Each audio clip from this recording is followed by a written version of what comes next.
Ok, Shalom, une fois encore. Je vais vous montrer ça. Vous avez vu, non? Institution de la Pâque. Institution de la Pâque. Ok, institution de la Pâque. Ok, maintenant, je vais lire un peu, je coupe. J'amène d'autres préceptes. C'est comme ça que je vais faire. Je suis dans Exode, le chapitre 12 et le verset 1 à 2. Je vais lire le verset 1 à 2. Or, l'Éternel avait parlé à Moïse, Macha, et à Aaron au pays d'Égypte. Le pays Égypte, ça veut dire Égypto. Ça veut dire quoi? Le haut et le bas. Le pays était appelé Misraïm. Mais ici, c'est en grec. En grec, qui veut dire quoi? La maison d'esclavage, la maison de servitude, de bondage. En disant, ce mois-ci, vous sera le commencement des mois. Le mois, dans quel mois? Le mois Nissan ou Abib. Nissan, c'est N majuscule I-S-A-N. Nissan ou Abib. Abib, c'est écrit, c'est A majuscule B-I-B. Ok? Certaines Bibles, vous allez voir Aviv, A majuscule V-I-V. Mais, à quel mois ça fait recours aujourd'hui? Il fait recours au mois de quoi? Mars, avril, selon le calendrier solaire lunaire. Selon le calendrier solaire lunaire. Le début de l'année, ce n'est pas janvier. Qui vous a déçu? Satan, le christianisme. Qui vous a dit que le début de l'année, c'est janvier? Le christianisme, les politiciens. Mais nous, on vous dit la vérité, vous êtes là, vous doutez. Ah ouais, tu sais, les grégoriens, c'est le calendrier. Ok, vous voulez suivre le calendrier grégorien, ça n'engage que vous. Vous allez adorer Satan. Adorez Satan. Le calendrier grégorien, c'est pour Satan, c'est pour les satanistes. C'est pour les satanistes. C'est pour les Baalites, les enfants de Baal. Il dit, ce mois-ci vous sera le commencement des mois. Le commencement des mois. Donc si janvier, vous-même réfléchissez. Si c'est moi qui mens, l'Éternel dit que ce mois-ci, là, ce serait le premier des mois, le commencement des mois. Donc si janvier réellement était le premier des mois, pourquoi vous les chrétiens, demandez à vos pasteurs menteurs, demandez à vos prêtres, demandez à vos politiciens qui vous mentent, vos prophètes qui sont à la télévision du lundi, demandez-les pourquoi ils ne célèbrent pas Pâques le 14 janvier. Ils ne pourront pas vous répondre parce qu'ils vous ont déçus. C'est des menteurs qui sont allés à l'école de théologie pour rien, juste pour tuer le peuple en association avec nos ennemis. On continue. Ce mois-ci sera pour vous le commencement des mois. Il vous sera le premier des mois de l'année. Le premier des mois de l'année. Allons dans Deutéronome. Je vais lire précepte sur précepte. Un peu ici, un peu là-bas. Ce sont assez de préceptes, mais on doit les lire. C'est important pour que tout le monde puisse comprendre. Je suis dans Deutéronome, le chapitre 16 et le verset 1. Deutéronome, le chapitre 16 et le verset 1. Et je lis. Prends garde au mois que les épis mûrissent. Quels épis? Les épis d'orge les épis d'orge et de barley. Je ne sais pas comment le mot se dit en français. Les épis mûrissent. C'est dans le mois, c'est dans ce mois. C'est le mois de mars-avril. Il dit, car au mois que les épis mûrissent, quel est ce mois? Car au mois que les épis mûrissent, l'Éternel ton Dieu t'a fait sortir de nuit hors d'Égypte. Et sacrifie la Pâque, sans S, sacrifie la Pâque à l'Éternel ton Dieu, du gros et du menu bétail, au lieu que l'Éternel aura choisi pour y faire habiter son nom. Allons maintenant, on retourne maintenant dans Exode le chapitre 12 et le verset 3 à 4. Exode 12, 3 à 4. Exode le chapitre 12, le verset 3 à 4. Ok. Exode 12, le verset 3 à 4. Ok. Je suis dans Exode le chapitre 12, le verset 3 à 4. Écoutons très bien. Parlez à toute l'assemblée d'Israël. Si ce n'était pas qu'on avait des bâtards, des démons, des satanistes à la tête de nos pays, si c'était des vrais leaders, s'ils étaient des leaders comme au temps d'Ézéchias, d'Ésaïe, de Moïse, de Josué, de Caleb, vous savez quoi? Déjà, tout le monde serait en train de s'approprier, de se procurer, d'acheter l'agneau ou le mouton ou le bélier de 1 an. Et ce serait fait pour qu'on puisse voir la gloire, la grâce, la délivrance de l'Éternel. Mais ce n'est pas le cas. Il dit, parlez à toute l'assemblée d'Israël. Vous avez des démons à la tête de vos pays, je vais toujours le répéter, en disant qu'au 10e jour de ce mois, le 10e jour de ce mois, chacun d'eux prenne un petit d'entre les brebis,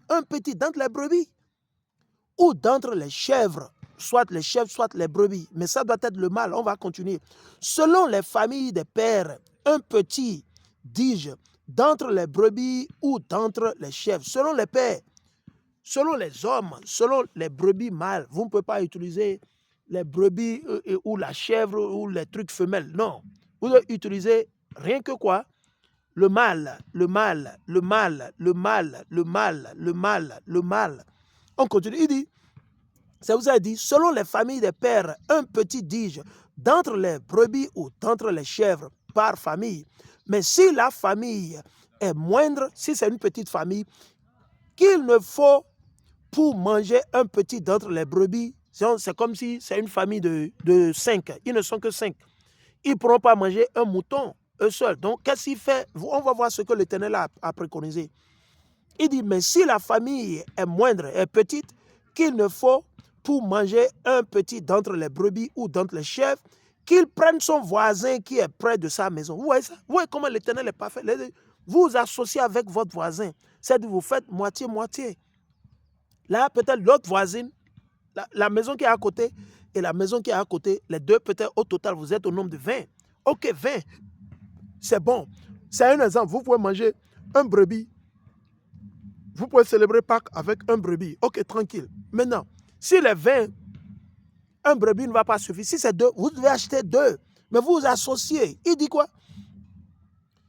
Il dit, d'entre les chefs, qu'il prenne son voisin qui est près de sa maison, selon le nombre des personnes, selon le nombre des personnes, vous compterez combien il en faudra pour manger un petit d'entre les brebis ou d'entre les chèvres, ayant égard à ce que chacun de vous peut manger. Donc, c'est compte tenu de ce que chacun peut manger qu'il faut acheter l'agneau ou le brebis ou chèvre de 1 an. C'est compte tenu de ce que chacun peut manger. Si 10 personnes peuvent manger un agneau et que vous êtes au nombre de 20, c'est-à-dire que vous avez besoin de 2 agneaux ou de 2 brebis ou soit de 2 chèvres mâles, n'est-ce pas? On va continuer. Allons maintenant ici dans Josué. On va faire précepte sur précepte. Moi, je vais vous montrer. Allons dans Josué, le chapitre 4 et le verset 19. Josué 4, 19. Allons dedans. Josué, ce serait classique, partagé avec les frères, tout le monde. Ok, allons dans Josué plutôt. Josué, le chapitre 4, le verset 19. Et je lis. Le peuple donc monta hors du Jourdain le 10e jour du premier mois. Vous avez vu? Le 10e jour du premier mois. Le 10e jour, on a compté. Donc, c'était hier. Ok, hier. Ok. Ok, parce qu'aujourd'hui, on a dimanche, lundi, mardi, mercredi. Aujourd'hui, c'est le dernier jour pour se procurer le mouton. Aujourd'hui, c'est le dernier jour. Le dernier jour. On continue. Il dit, je lis encore, il dit, le peuple donc monta hors du Jourdain le 10e jour du premier mois. Et ils se campèrent en Gilgal, à l'orient de Jéricho, de Jéricho. Josué aussi dressa en Gilgal ses 12 pierres qu'il avait prises du Jourdain. Et il parla aux enfants d'Israël et leur dit, quand vos enfants interrogeront à la venue de leur père et leur diront, que signifient ces pierres-ci? Ok? Maintenant, il veut rentrer dans les détails, n'est-ce pas? Nous allons continuer. Je viens. Ok, maintenant je repars vers Exode, le chapitre 12 et le verset 5, et je lis. Exode 12, 5, il dit, or, le petit d'entre les brebis ou d'entre les chèvres sera sans tare, sans défaut. Vous ne pouvez pas acheter un mouton qui a un pied qui manque, ou bien un sabot qui manque, ou un mouton qu'on a castré. Non, vous ne pouvez pas célébrer Pâques de l'été avec mouton femelle, ou bien un brebis qui a perdu un œil ou qui est aveugle. Non, ça doit être un mouton, un agneau, un brebis sans faute, sans tare ni défaut. On continue dit, oh, le petit d'entre les brebis ou d'entre les chèvres sera sans tare, parce que sans tare représente sans péché. Amashak n'a jamais péché. Vous, les chrétiens qui mentez, oh, personne, aucun homme n'est parfait, c'est faux. Il y a eu des hommes parfaits qui n'ont jamais péché. Enoch n'a jamais péché. Il était parfait. Elijah, et la liste continue. Il y a eu beaucoup d'hommes qui ont été parfaits. Je dis, beaucoup. OK? Beaucoup. Ils étaient parfaits. OK? Ils étaient parfaits. OK? On continue. Il dit, sans tare, ça dit sans péché, sans défaut. Parce que l'agneau de 1 an, brebis de 1 an, ou la chèvre de 1 an que nous allons immoler, ça représente qui? Hamashiach Yahawashi. Sans tare et sera un mâle ayant 1 an. Ayant quoi? 1 an. Vous le prendrez d'entre les brebis ou d'entre les chèvres. Je reviens, on va continuer, je reviens.